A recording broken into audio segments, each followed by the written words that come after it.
Okay, great. We can get started now. So, good morning, good afternoon, good evening, folks who are joining in. Thank you for joining us today. And we're today in conversation with Ding Wang, who's a researcher at Google and has previously worked at Microsoft Research and worked on a number of really important areas and also a really diverse set of areas. And I'm very excited to hear more about Ding's experiences working in the space of healthcare and HCI, but also prior to that, work that she's done on smart cities and critical perspectives there. But the chunk of our conversation today will be focused on what she's doing now at Google in the realm of the future of work. Ding, thank you for joining us today. And I want to share with everyone this great article. So I was doing some background research on Ding and found this really wonderful write-up about Ding's journey doing what she's doing now. And this is from a graduate showcase that took place in 2021 at the University of Dundee, which is where Ding did her PhD. And in this article, as you'll see, it talks about how her background, so before she got into HCI, she did tourism management. And then this took her into design and HCI and looking at smart cities. And then she moved to Bangalore, and she was in Bangalore for some time with Microsoft Research and is now working with Google. So Ding, tell us a little bit about this journey and what it's been like to kind of travel through these places and in these roles, and what the journey of even transitioning to HCI was like for you. Yeah, thank you, Neha. It's very nice that you found that article. Yeah, so that was the article is for University of Dundee's, not actually where I did my PhD degree, it's where I did my master's degree. The transition into HCI is sort of, it's an interesting one. I feel like this comes from the interdisciplinary courses that I had always been doing. So it's very interesting that up until that I went and did that undergraduate degree, I think similar to a lot of high school students in China and India, and I think Singapore even for that matter, now that I know more about Singapore, that, you know, all that's in our mind is what's a great degree is, such as the IITs in India, like those technical schools in universities in China. So up until like I accidentally landed on this course, I didn't really think about going into something that's much more interdisciplinary altogether.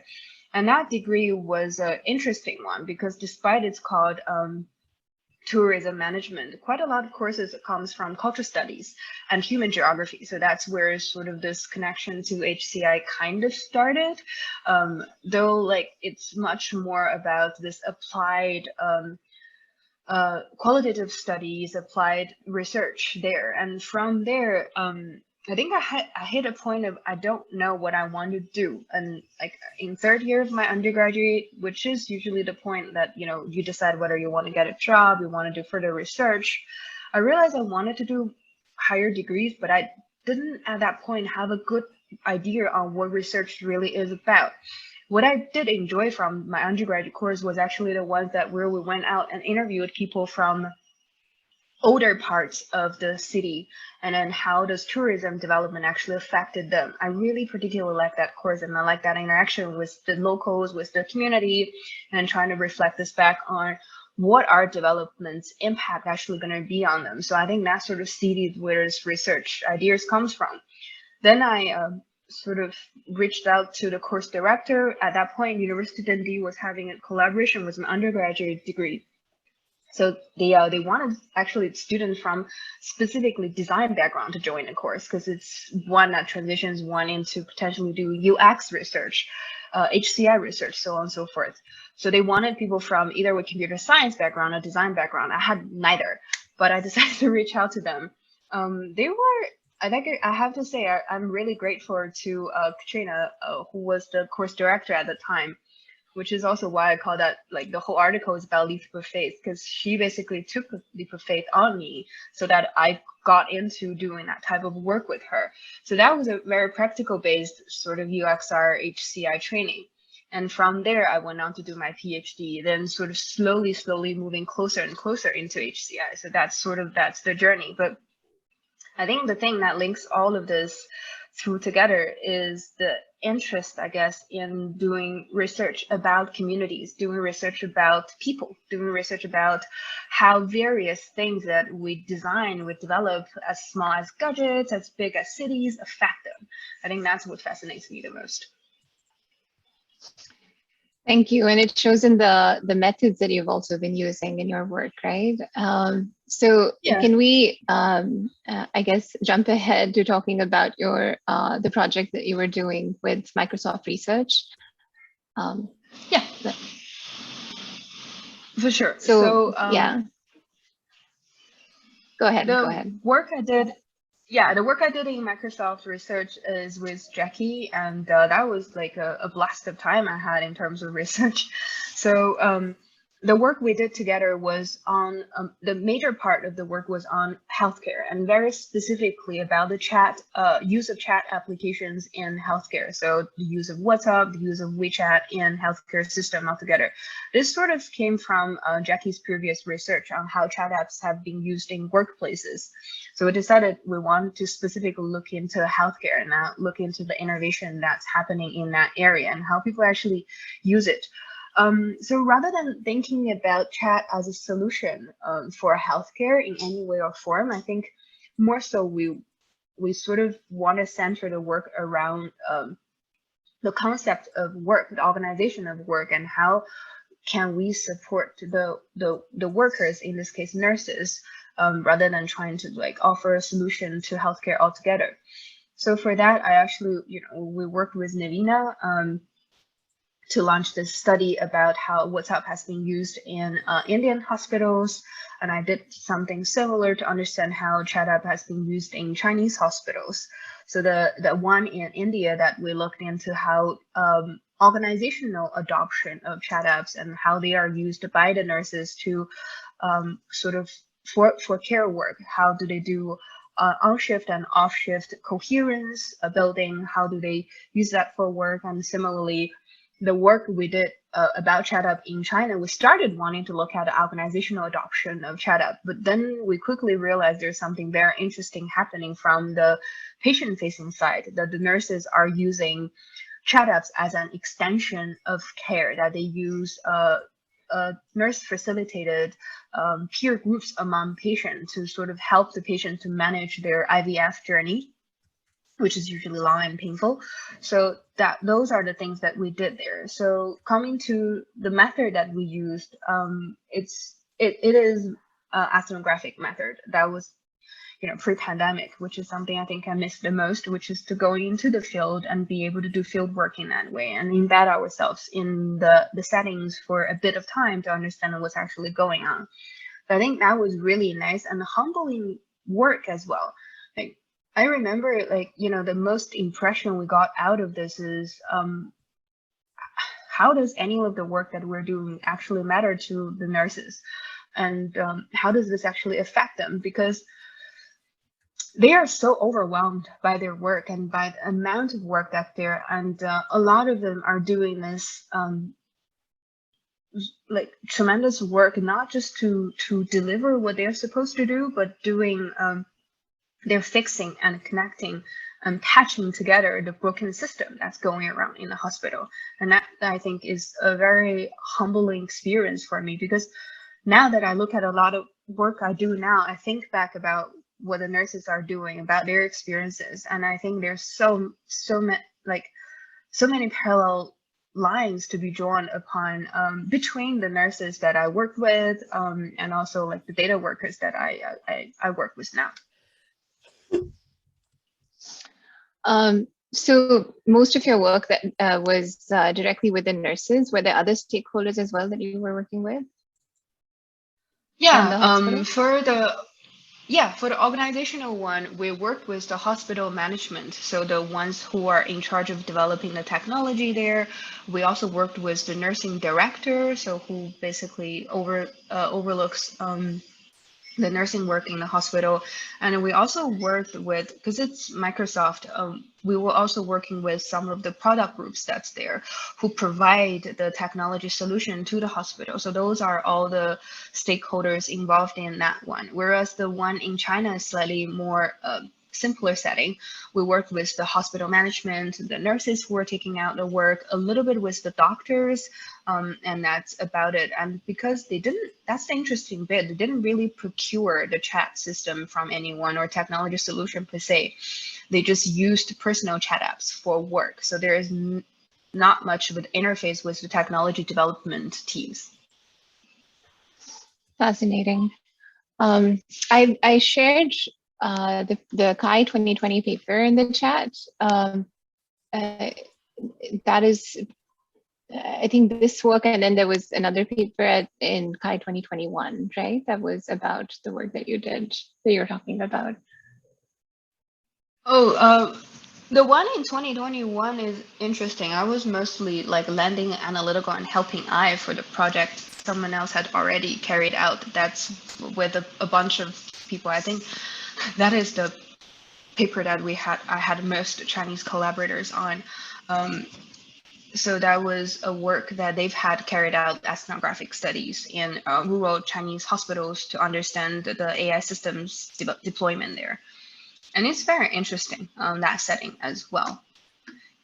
Because I think that one, sorry.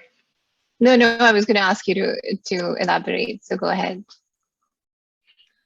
Yeah, so usually the work that we see on the deployment of AI system, a technology system in hospital, oftentimes we have the story how it's rendered as there is a conflict between the doctors or clinicians with the AI system, and who holds the power, who actually holds the knowledge, who gets to decide things. What's interesting, particularly about this setting, is that, you know, I didn't conduct the fieldwork myself, but I got access to the data when I was looking at the interviews and also the notes that they took. You see how positive the clinicians actually receive the AI decision systems, and how much they think that they could actually learn from the AI systems.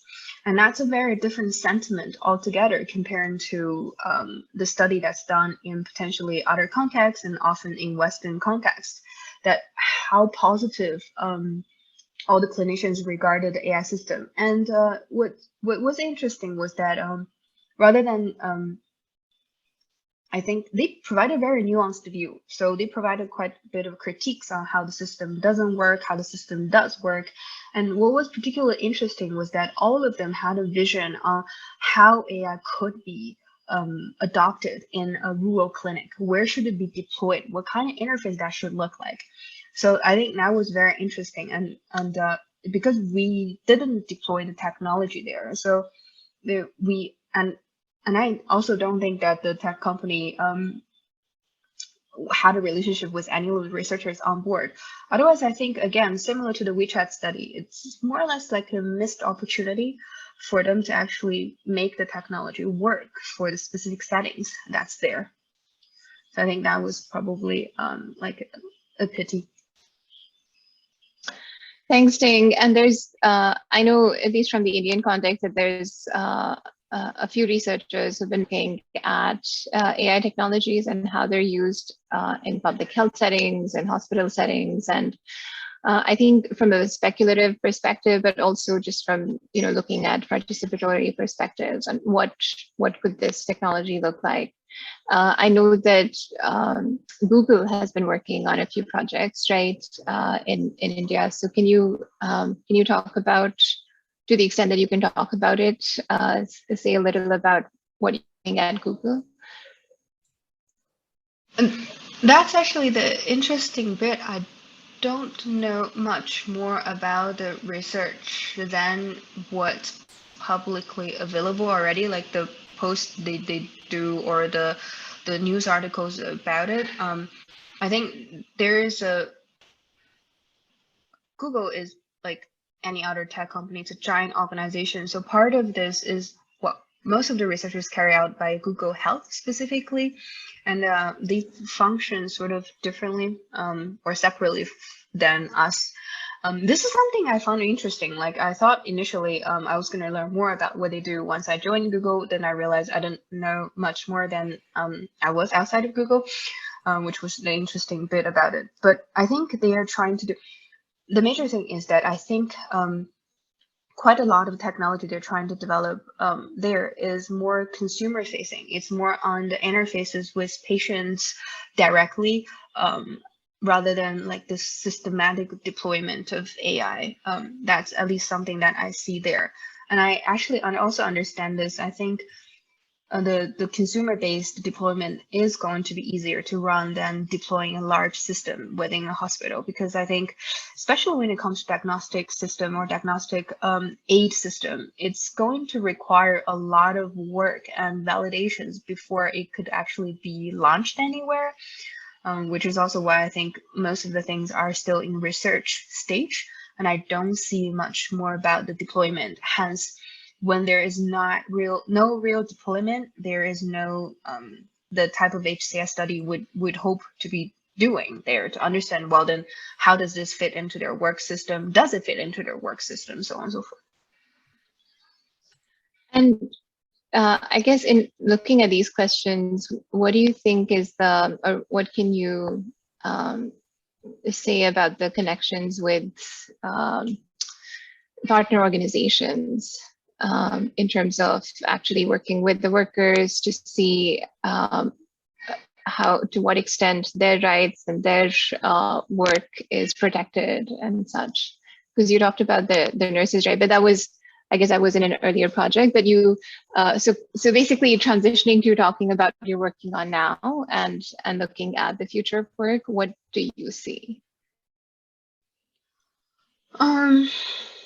So I think that's interesting in the sense that I think the future of the click work, or what we know as the crowd work, is definitely changing and shifting towards a more organized work in a sense that we, on top of the platforms such as Antwerp that we see out there, Uppen that we see out there, you start to see more and more companies that's coming in to become this third-party management companies, like the BPOs, that what they do is to manage the workers in that manner. So what they do is they take the overheads of whoever are previously interfacing with the workers or interfacing with the platform directly. They took over the quality control of the data work. They take over the management, or more so human resource management of the data work, and they take over the training of the data work, so that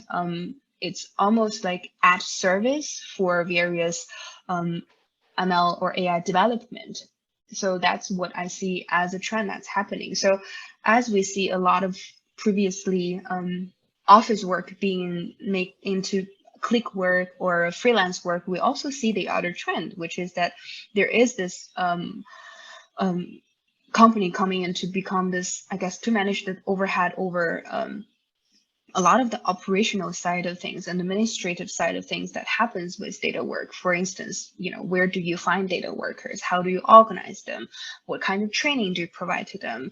And for what kind of project, how many of them do we deploy? And what kind of skills do we train them on? So on and so forth. So that is definitely happening there.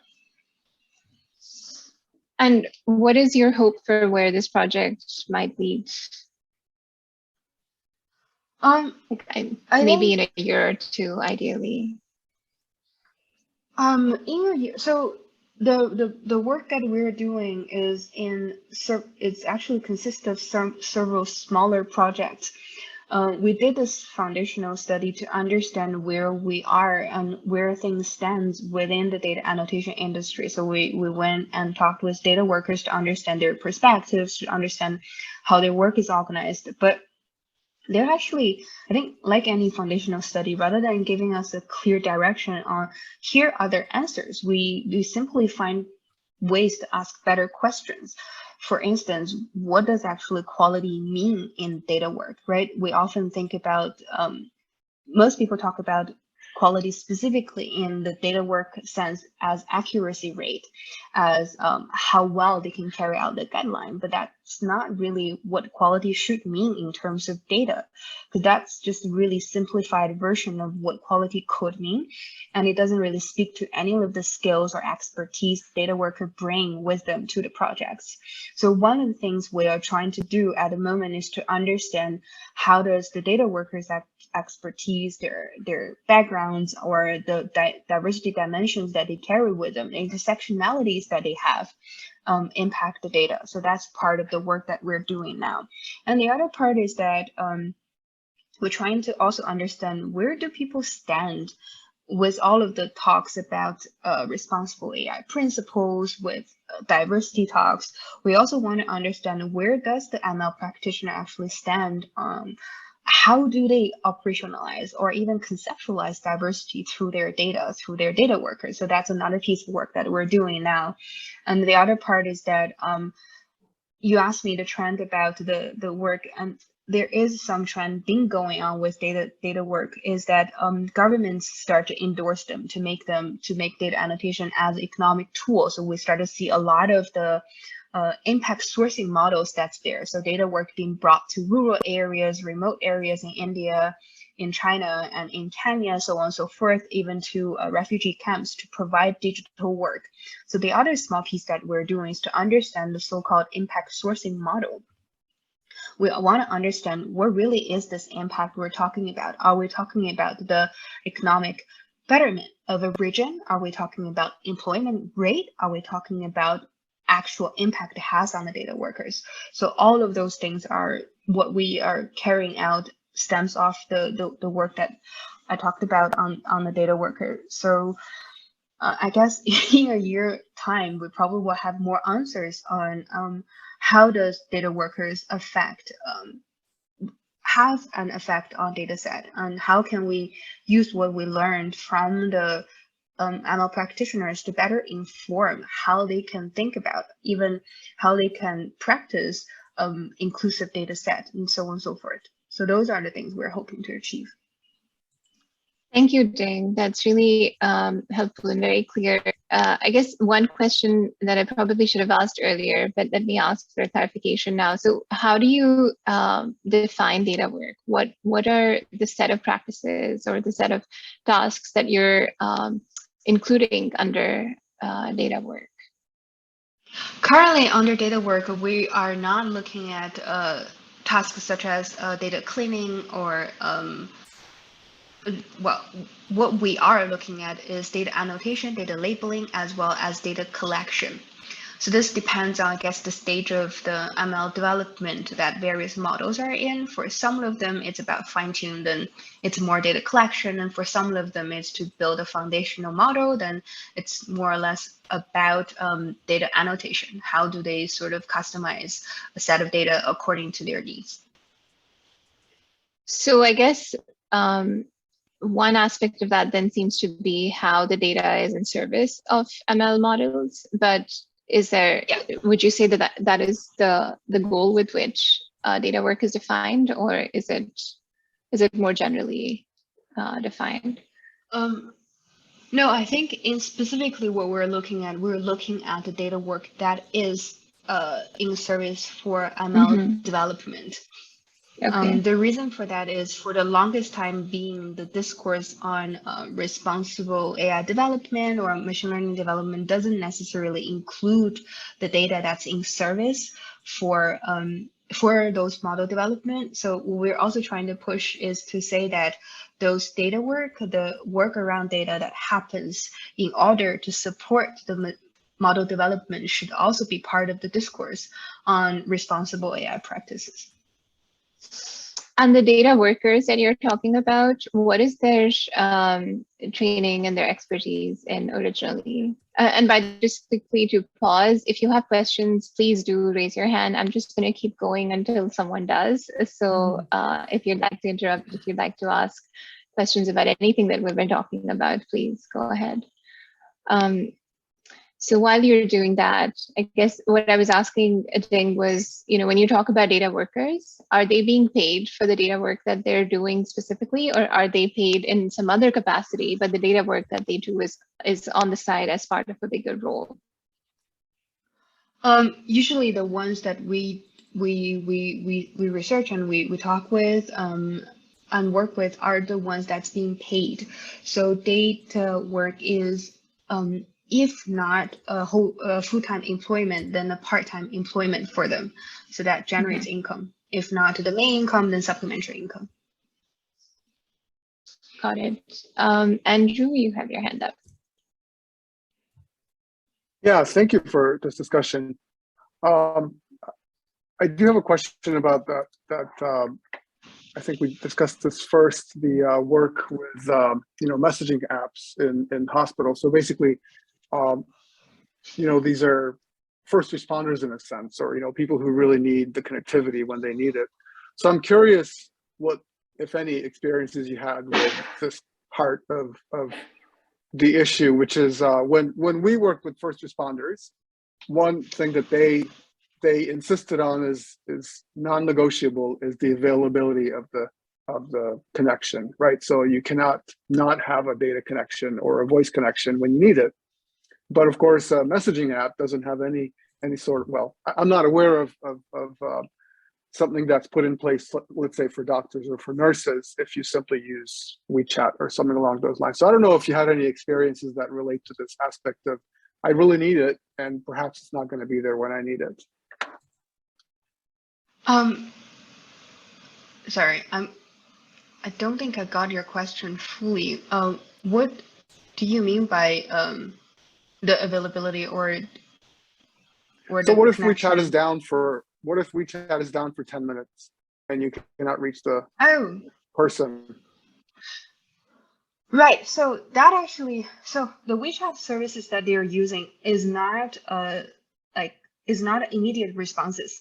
So for immediate responses, they have a separate phone that the various patients can call in. If you have really urgent matters, you call the work phone that's on 24/7, or you call a desk phone, or potentially you can call the nurse's personal phone. And what's interesting is the doctor never shares their personal phone number, but the nurses do.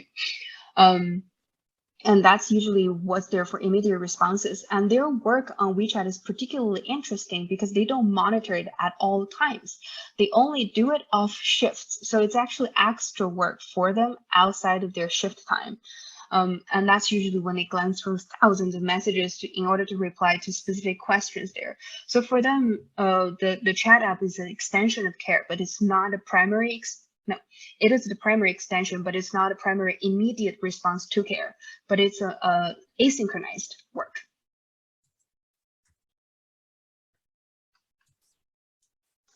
Ding, Navina had her hand up before Geraldine wrote her question. So Navina, why don't you go next, and then we'll come to Geraldine's comment.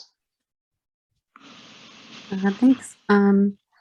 So I think so recently, this article came out, right, about how Facebook and SemaSource are facing legal action because of poor working conditions for content moderators in Kenya. And I was wondering if, like, what you think the risks of data work are. And I mean, one of the issues was, for example, like not being upfront about what the work really is. And I know your recent work at CHI was about, like this year is about aspirations of data workers, right? I'm kind of wondering if anything like that came up in terms of like risks, workers' rights. Not so much so as risks, specifically because the type of data worker and the work they do are for autonomous vehicle. So the models are for autonomous vehicle to be able to recognize objects. So as far as risk go or toxicity go, that's potentially the data of the lowest risk in that sense. It's very different from content moderation. However, like you said, whether the company is upfront with the work they do, I think it's not that they're completely upfront, but I think there is this taking advantage of misconception of what that type of work could go there, because as I sort of described in the paper, a lot of the people who come into working there having a higher degree, they have an undergraduate degree, they also think that they are working on autonomous vehicle projects. However, it's usually after they start working, they realize what does data annotation entail, what actually, like how they're contributing towards autonomous vehicle projects. So that element is definitely there. And what's particularly interesting or deceiving, I guess, in some sense, is that when they interview for the jobs that they do as data workers or annotation work, they're interviewed for coding. For whoever had carried out any annotation work, you would know that there's almost non-coding element that's required for you to carry out and complete your work, unless that you want to play with the tools that's open source that you're using, then that coding would be HTML, maybe Python for some data analysis, but definitely it won't be Java or C++, which are the primary coding tests they have to go through.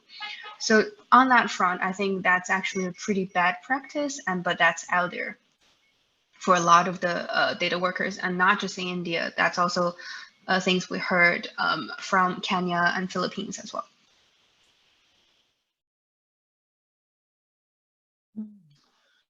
So Geraldine had said, I'd love to hear more about what quality might mean here in the data work, or at least first insights. And Michael said +1, Geraldine.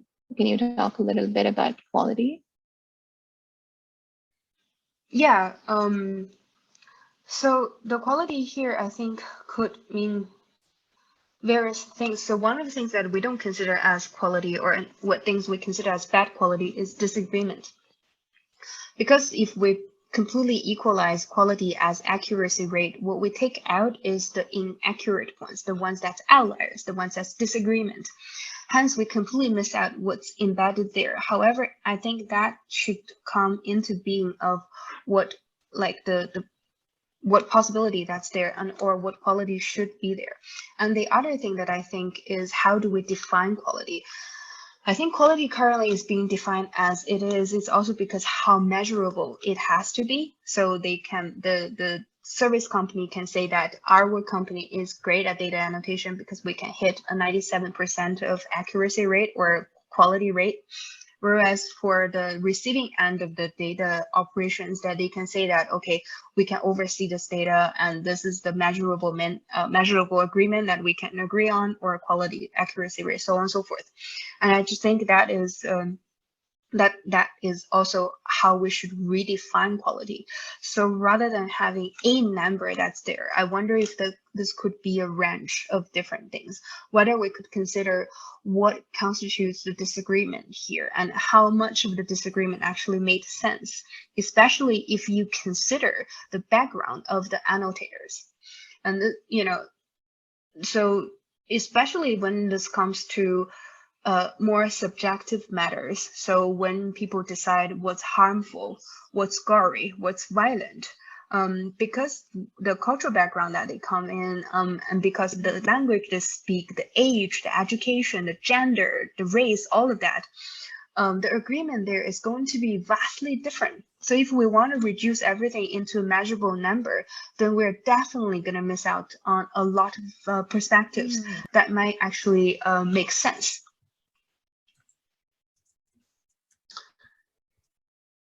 Yeah, thank you, Jing. And Geraldine or Michael, would you like to follow up?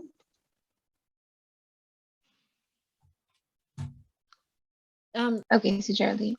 Sorry, go ahead. No, it's not an area that I'm deeply familiar with at all, and I just find it really interesting. And what I find interesting as well is the patterning of issues and the seduction of numbers, because we can think back to the workflow modeling of the 90s and the seduction of neat models, and this is what the world looks like. And I see the 95% sort of accuracy that you're reporting here, or agreement, being the current technology's instantiation of that seduction with numbers. And and it just feels like what's being hidden is so important. because, once the results of that annotation process goes out into the world, it takes on this life of its own as if it is the reality. So yeah, it's really, really interesting, Ding. Yeah, thank you. Thank you, Dorothy. And I guess if I, did you want, yeah. I'm sorry, I'll wait until you've answered Geraldine and then I'll ask my question.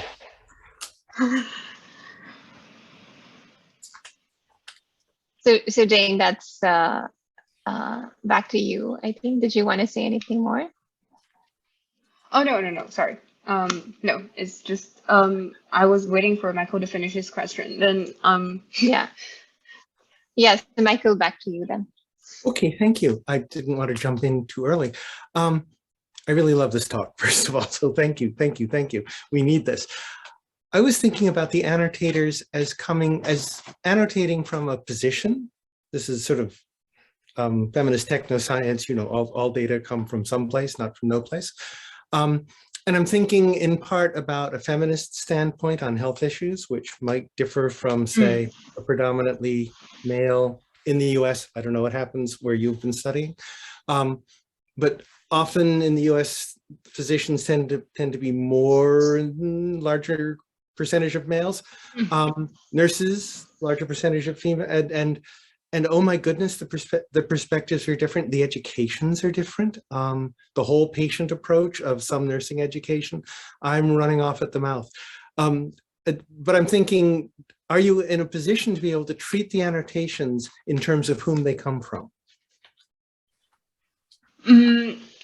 We are trying our best to do something. So one of the things currently I'm hosting Alex Taylor as a visiting scholar with me to work on some of these issues, which is where this interest on intersectionality comes from. And because, Alex is fantastic on that.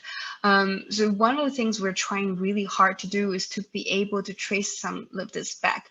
However, what's interesting is that what we find is a lot of the open and available data sets, the annotated ones, we cannot find metadata on who those annotators are, what information that's on them at all to accompany those data sets. Hence, that perspective is inherently missing. So in order to do anything at all, we have to create our own data set, or at least, very least, the own annotation, and record the annotators' information at the same time to be able to attribute some of the, I guess, the choices they've made back to who they are and potentially where they're from. So currently we are working something very similar to that. Again, I think this is the fascinating thing about research. The more you do, you realize the more you don't know. And the more you realize you need to do.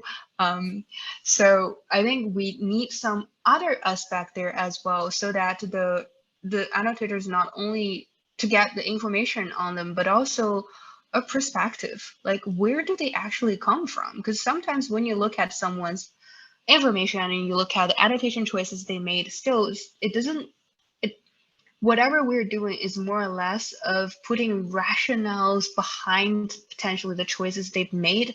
It may or may not be the real rationale that they have. So there are several degrees of separation from what actually happened during annotation to what I see and what I read. So those are the things, and I think the gaps that potentially need to be addressed there altogether. I guess I'm thinking, I'll just say this quickly. We tend to treat annotators as noisy detectors of reality. And if we think of them as authorities that bring a disciplinary or a knowledge-based or a cultural background to things, and then that would mean that a disagreement among annotators is probably a disagreement among perspectives or standpoints. And that excites me a great deal because I think we learned that. Yeah, I think that shows us part about the perspective. And to be honest, like to answer this question or this comment of yours, and also what Jareding said about the work in the 90s, I actually think a lot of work that we do within CSW is just this wheel, like it rows and rows and rows in different contexts with more or less similar questions, but in different settings. Because I think all of this comes back to who do we see as expert and whose knowledge should we count? And until we can reconcile that, I think this is always going to be a conflict or at conflict. Thank you. Thank you. Really critical and really hard question, Ding. There's a question that, well, sort of question that Morgan has in the chat, but Morgan, I'm wondering if you want to just ask it yourself. Yeah, sure. So it's a little more logistical, but I'm curious if you have any insights on dealing with the large annotation or localized annotation companies and how they actually act as a barrier to even getting access to those annotators. So beyond like people who do freelance work on like Upwork that you can, you know, hire to talk to in many ways. There are these other companies that provide annotation as like a service, but their annotators aren't listed or contactable in any way. So I was just curious if you had any insights on for researchers to actually get access to annotators at these types of companies. I have a feeling that something happened to Ding's internet connection. So let me see. She just called in again. I am so sorry. I'm back and I don't know what happened. No worries. So it looks like you're called in twice, Ding, but if you can hear us fine, I mean, we can see you and hear you. I could. And what? Wow, that is fascinating. Okay, well. Did you hear any of Morgan's comment or? No, I'm so sorry, Morgan. I didn't hear anything, okay. And I just went away. I can repeat it. So it's kind of a logistical question, but I'm really curious if you have any insights on beyond people who work as freelancers, because they're more accessible to researchers, getting access to people who are embedded in these kind of large annotation companies that are often localized. So I use the example of Testin, which I think is large in China, but that company acts as a barrier to even getting access to those workers, and they're not like publicly listed. They're often not, I mean, on LinkedIn or anything like that. So I'm just curious if you have any insights for researchers on actually getting access to annotators who work at annotation companies. Yeah, so for us, we were lucky this time. We actually worked with a recruitment agency who helped us to sort of gain access to a few workers, and through those workers, things snowballed. I think one of the things I would recommend is actually, I totally agree with you. I think the freelancers that you usually would have a way better access to. What was interesting was that I think through some of the freelancers, you might be able to get access to company workers. So post things where they are might be one way of doing this. And the other thing was that another group of annotators or actually digital workers I got access to, but I never really got to work with them. I got to know them through annotation forum in China, and I reached out. It's through the gatekeeper kind of person who introduced me to this larger group of people that that's out there doing annotation work, and they are specifically people. So I think several of them are employed by the same organization. A few of them are freelancers. They were grouped together though because that they are all people of disability. So that's something that sort of grouped them together. It's through the community gatekeeper that I got access to this group. And the other suggestion that I actually have is that many of the data companies are actually have a LinkedIn page or have a link. So some of their program managers are on LinkedIn. One other thing that I did was I actually reached out to a few of them through LinkedIn messages. And in this case, I must acknowledge that having the affiliation with Google helps, because that's usually when they are first interested in talking to me. They thought I was going to bring data, I was going to bring work. Little did they know that I was asking for their kindness. But that's one thing that helped there. So I think this is something I can't quite separate out to say that I actually don't know if I had reached out to them with a university affiliation, what's going to happen. But LinkedIn is actually pretty good platforms for that as well. So you can specifically look for data solution companies and reach out to the program manager or client managers there. They are usually the ones who have the interface with client as well as the data workers. So if they're willing to give you a way in, that's usually great. And some of them are fantastic to make like expert interviews as well. Thank you. Yeah, I was also kind of riffing off this, curious just in general. Do you have any opinions on how opaque these companies are, and maybe and what in the future, what would you like to see in terms of the opacity of annotation work? I think a lot of them, so this pandemic has changed so much for that industry and for those companies as well. A lot of them started as BPO companies, ended up pivoting towards providing annotation tools, and quite a few of them who provide annotation tools started to become BPO companies. There's this sort of exchange that's happening as well. For me, what I would like to see is that as they establish themselves as companies, as the ones who hire workers, I wonder if there are any, from a regulatory perspective, I wonder how those regulations see them. How do they see the workers that get to work with them? Because without a definition there, it's going to be difficult for us to advocate for their rights, for them to, for instance, to protect themselves. See, if given that they now work in offices, they work for potentially technology companies, especially the one who runs the BPO side of things, as well as like provided annotation technology. If the data workers were labeled and seen as tech workers, at least in the context of India, then they are not going to be having an easy time to unionize at all. And a lot of workers' union do wonderful things in India. So I think that's going to be something interesting there. How do we define them? Because if they're not completely not tech workers, but also they're not tech workers in the sense how we see software engineers or even people like me. So that's going to be, I think, a very interesting area. And I actually don't know where this conversation is going to go regarding that, but I do think that if they know the knowledge, and if they have the knowledge, and if they understand some of the ways to unionize themselves or get themselves organized, then I do think they are going to make a change towards the working conditions that they are subjected to. Thank you so much.